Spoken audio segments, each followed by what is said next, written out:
We are no longer the wealthiest middle class in the world. The country is falling apart. In the US, the middle class is shrinking. Pew Research Center data shows that in 1971 61% of adults lived in middle-income households. By 2016 that the number was down to 52%. Americans as a whole now have over $13.8 trillion in debt, a number that's gone up nearly every quarter for the past 6 years. Almost 40 million Americans have lost their jobs since the coronavirus pandemic struck in March. More than the population of Canada. 21% of Americans now rely on welfare, 80% live paycheck to paycheck. The number of people living in vans and tents has been increasing at an alarming rate. The middle class is disappearing, squeezed between taxation and inflation. Goodbye middle class. The percentage of wealth owned by the top 1% just got even bigger. Previously affluent middle-class Americans are now queuing for handouts at food banks, as America experiences the worst downturn since the 1930s and the Great Depression. This is what happens when your government doesn't have a furlough scheme and gives the money to the executives instead. As the cost of living has risen faster than our incomes have, more Americans have been squeezed out of the middle class with each passing month.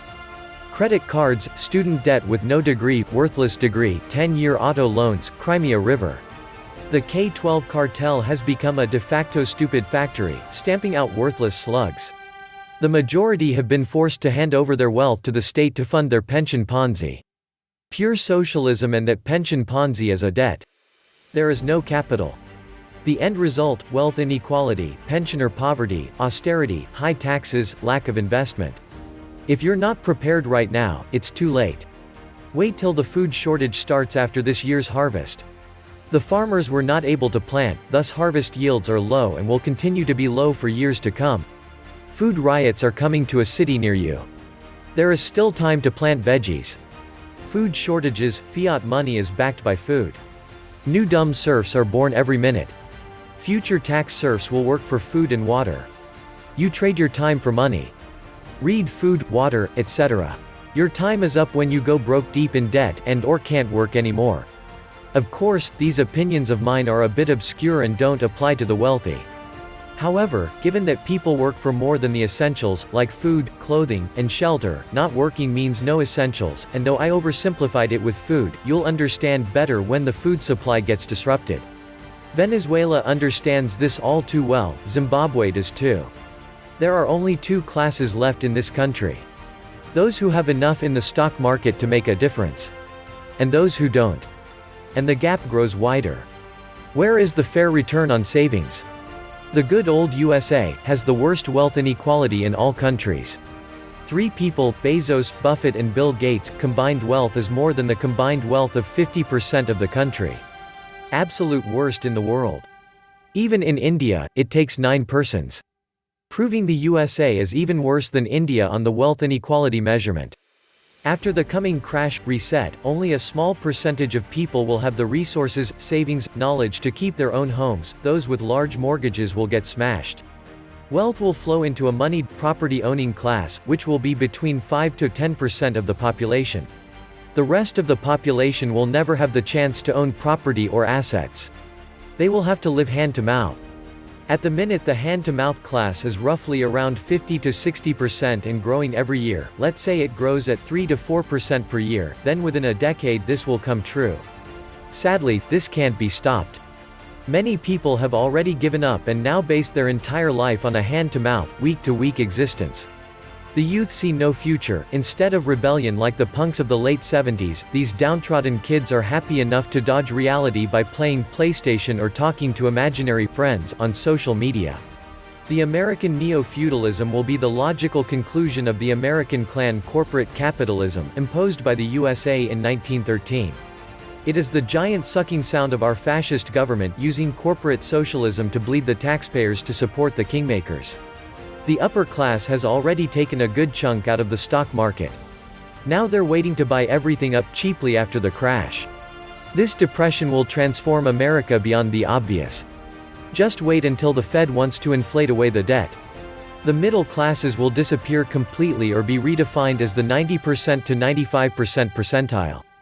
Middle-class America, you are an endangered species, your children and grandchildren will pay the COVID debt through their organs and labor.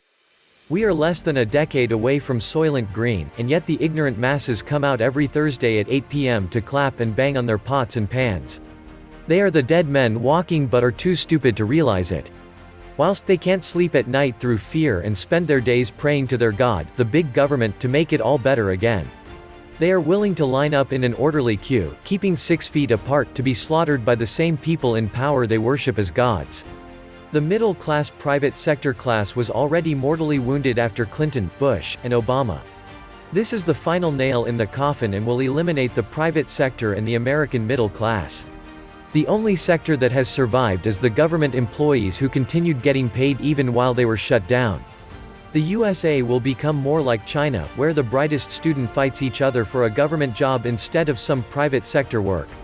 So many Americans are happily bought off for a mere $1,200. Acceptance of slavery is worse than slavery itself.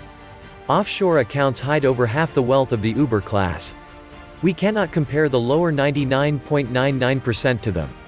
They own half of this planet. All roads lead back to the fiat money system. It was introduced to tax and enslave the public. What we need is a sound monetary system without government interference, precious metals, or barter. We are forced to accept a currency that loses value every single second. The rich, in collusion with the government, have robbed the middle class blind. How is the poor responsible for all the money that is being printed out of thin air to bail out banks and big corporations? We pay taxes to feed the 1%. We are carrying a huge parasitic load, no more no less. We are truly slaves, and those who vote and support this sick system are simply clueless. Bottom line in 2 simple sentences. You suffer because you are forced to use Federal Reserve notes.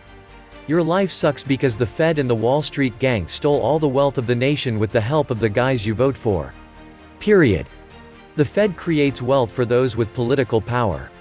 It destroys the wealth of others who lack political power. In the beginning, the gross numbers are impressive, while folks at the bottom suffer. In the end, even those who receive wealth transfers lose.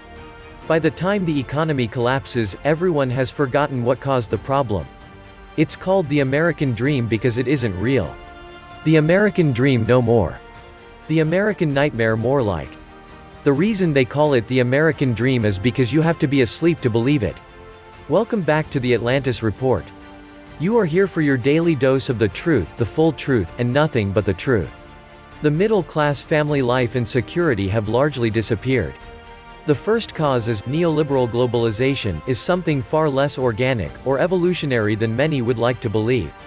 It has to do with free trade, outsourcing, and the transfer of huge amounts of capital, entire industries, and millions of jobs to places like China with near zero-cost labor. It was not the working and middle class that benefited. They lost. It was the multinational corporations, the investment banksters, and the rich who benefited. From the 1980s on, all our governments and all economists knew what this was doing to our economics, and they all knew the trend which was bringing out nations from creditor nations to debtor nations. The banksters in the West loved it because with the increased deficit financing trying to maintain our standard of living, the governments had to borrow more from them. In the process, they became even more powerful. With fewer jobs, less cash, there was less security for the things which really matter in raising a family, all supposedly because we want to buy our ticky-tacky at the lowest possible cost no matter what it does to us in the long run. As for China, the one-child policy which began in 1980 and which has caused huge demographic problems for that nation, was, in fact, a condition of the US for opening up the trade that went back to the 1972 Nixon-Kissinger negotiations with the PRC government. There was no need for it as the Chinese people were already on their own, reducing their offspring from 6 per couple down to 3. If the anti-child, population reduction elites who run our nations were behind the Chinese one-child policy, as well as our own anti-family and population reduction policies, as most certainly they are, then they of all people were in a position in overseeing free trade to see exactly what it was doing to family security in the West. The fact is all of the elites are bastards, and the only way the middle class will have any peace or justice for any kind of security is to remove all of them from power and strip them of their wealth.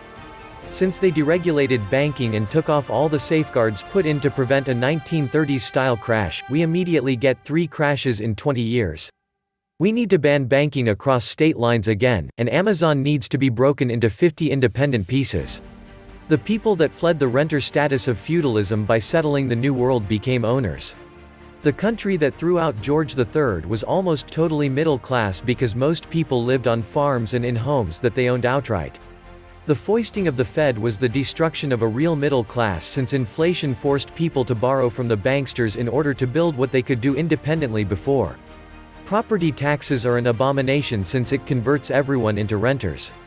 The definition of the middle class, no matter how impoverished, is someone who owns his property entirely unencumbered by debt. Today there are 3 classes in America. 1. The 1%.